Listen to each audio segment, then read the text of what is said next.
this is the setup. Imagine that you are an employee of the company whose case you've been studying. You're at a meeting in which people are discussing the issue. However, no one has brought up ethics. There's a pause in the conversation. You have 90 seconds in which to convince the other people at the meeting that there are ethical issues that need to be addressed. You don't have to argue for a solution. You just need them to see that there are serious ethical issues here. One member of the team will do this. So you know all that already, but that's the setup. And University of Massachusetts grads, right? And I will be four. And when you start, I will start. Okay. Do I introduce myself before or after, or like during it? You want an introduction? You can introduce yourself first and then tell me to. Great. I'm Jonathan Bruce King. I'm a second-year MBA student at the University of Massachusetts, Amherst. Hey, boss. I actually think that we have some ethical issues that we need to highlight here.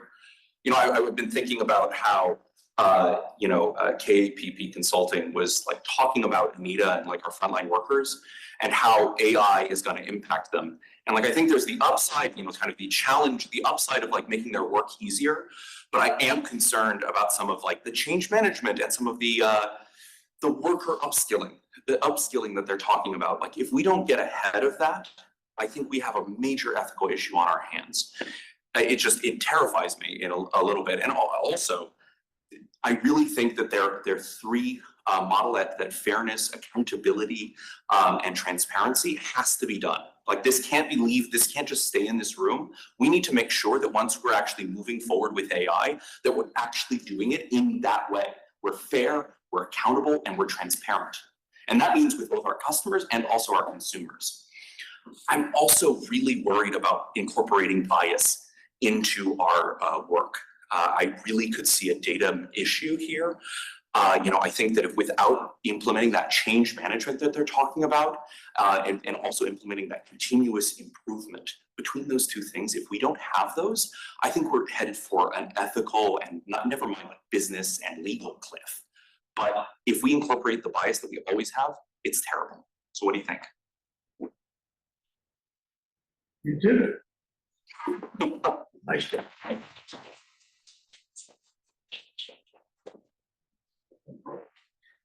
Yeah. Hi, my name is Akshay Agrawal and I'm from the University of Pittsburgh, second year MBA, graduating next Friday. I'm good. Good afternoon. Should Blackstone continue to chase profits and use the conventional data centers that we are using right now, or should we invest in more sustainable alternative data center solutions? So the data center market is expected to increase to up to $418 billion, and the energy consumption is expected to increase 12% by 2030, thereby increasing the ethical issues and the environmental impact that this increase can cause. Thereby, balancing financial gains with ethical and environmental considerations is paramount. Investing in AI-driven data management systems and green cooling technologies can definitely incur a cost upfront, which will be about $1 million. However, the annual yield is up to 25% with a payback period of 5 to 7 years and a net present value of $2 million. AI is very tempting because operational efficiency is definitely going to increase and it will definitely reduce the costs. However, we need to keep in mind the ethical and the environmental considerations here, thereby investing more towards an alternate data center solution. So our recommendations today are investing in green cooling technologies, e-waste management, and continuously monitoring our carbon utilization effectiveness and power usage effectiveness.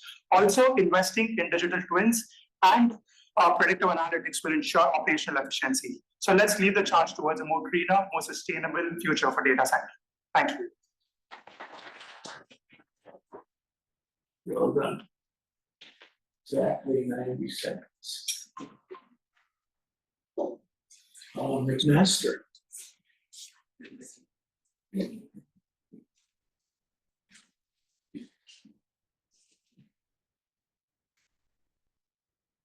Nice hat. You want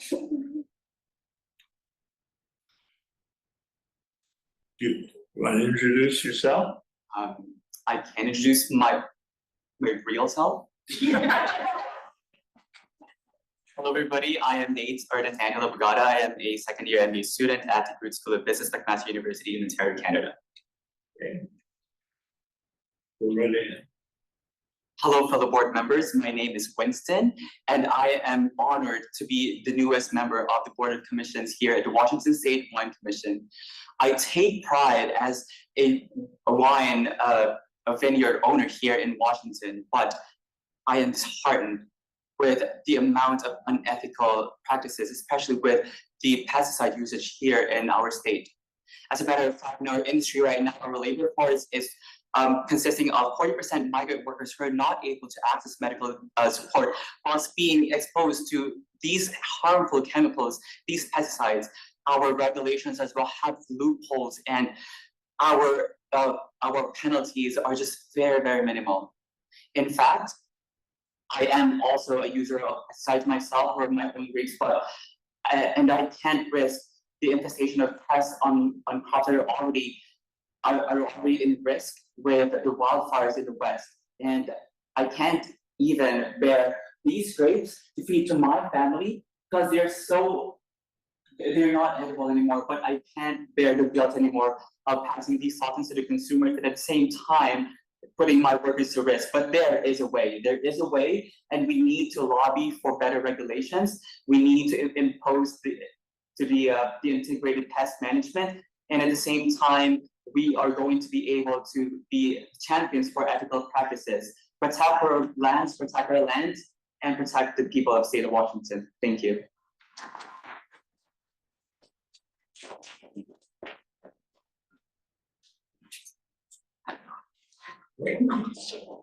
Thank you. We'll let you come back here.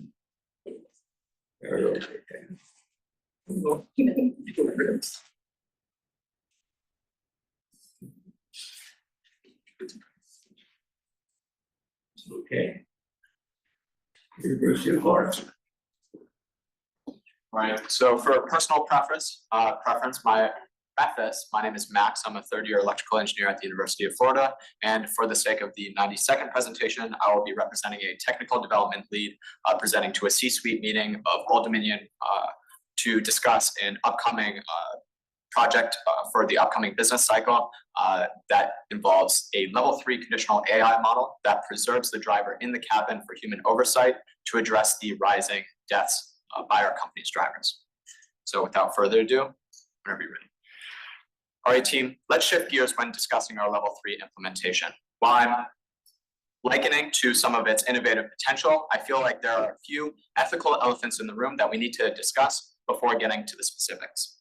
Indeed, the biggest problem posed to us today is the fact that our drivers are accountable for up to 11 deaths a year due to human error. Indeed, these are deaths that aren't just numbers on a report. These are lives, families, and futures being taken away. Indeed, each of these lives is a basic human being deprived of their rights that they're innately born with. And yet we have a door before us today that, should we choose to open it, would give us the potential to save up to 90% of these lives. Indeed, adhering to ODFL's commitment to upholding the highest ethical standards for our code of conduct, we have the obligation to prioritize human lives above all else. Moreover, looking at the implementation itself, we have a twofold issue. How do we address complex life or death decisions with a safety-first framework, while coincidentally addressing potential algorithmic biases with our solution? Indeed, Harvard finds the potential for algorithmic data sets to include biases based on gender and racial inclusion that it potentially crosses a red line. To address this and affirming our commitment to fair business practices, we have a duty to implement an inclusive level 3 model with a data set that encompasses all potential conditions and environments on the road that our trucks may encounter to generate a truly trustworthy system for all. So moving forward, we need to lead with safety first and prioritize safety today for a better tomorrow. Thank you all.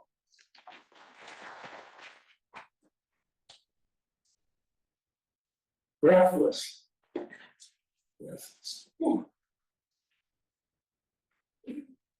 Wow. Well, you did an amazing job. It's so hard to do this in 90 seconds. But the challenge here, I have maybe a comment or two about each of you, but it's each one of you drill down right to the ethical essence of what you're trying to say. The upskilling and the fairness in the UMass presentation.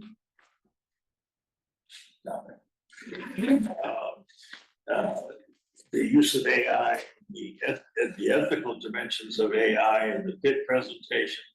The use of Winston, a character in the McMaster presentation, and the use of devices. Whether you could have brought those into the meeting or not, I don't know, but you sure were.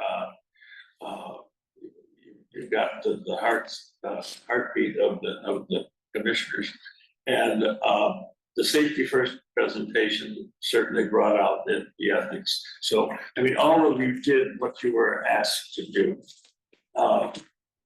Why were you asked to do it? Is the question. What's the point of this exercise? Well, I think there's 2 points to this exercise. And they point to 2 virtues that I think it's good for us to learn how to practice. One's a moral virtue and one's an intellectual virtue. The moral virtue, as you might guess, is courage. If you're sitting at a meeting with your peers and maybe your superiors, and no one's talking about ethics, and ethics is an elephant in the room, like you said, it takes courage to stand up and expose yourself, to make yourself vulnerable and to say, I really believe there's an ethical issue. The way this exercise is framed, not only are you nervous there, it takes courage if you imagine yourself in that room. And courage is a virtue because it has, as Aristotle would have said, it's a mean between 2 extremes. What are the 2 extremes? Well, on the one hand, recklessness. I could get up and shoot my mouth off and be a total jerk. Recklessness. And the other is cowardice. I'm not going to say a word, even though I know there's an ethical issue here, because I don't want to risk my career. So I'm going to zip it. And I'm not going to feel good about myself afterwards. Or I could shoot my mouth off in a way that's not even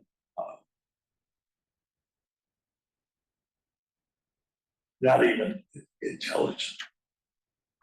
Courageous takes a path between those 2. So that's a moral virtue. There's another virtue, though it's not a moral virtue so much as an intellectual virtue, and that's a virtue of being intellectually concise. You've only got 90 seconds. What's the essence of the ethical issue? What is it that makes an ethical issue an ethical issue?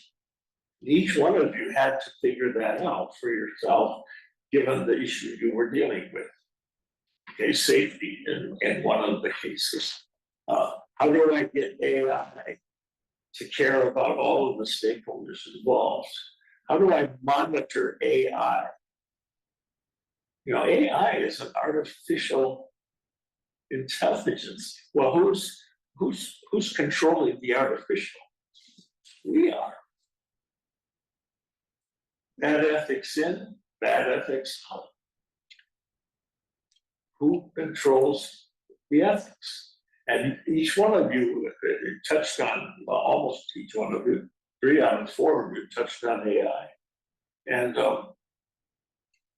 so stakeholder thinking is one of the essential parts of being intellectually concise.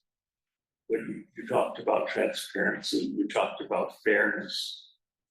You talked about continuous improvement.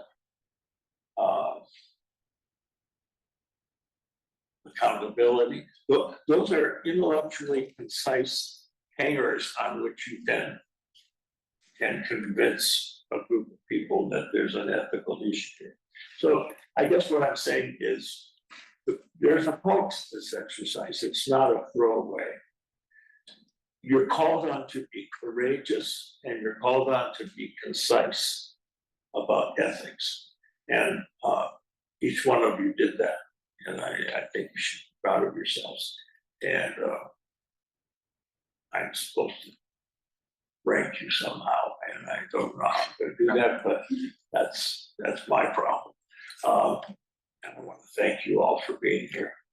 And I hope you have a good afternoon and a wonderful evening. Thank you so much. Thank you.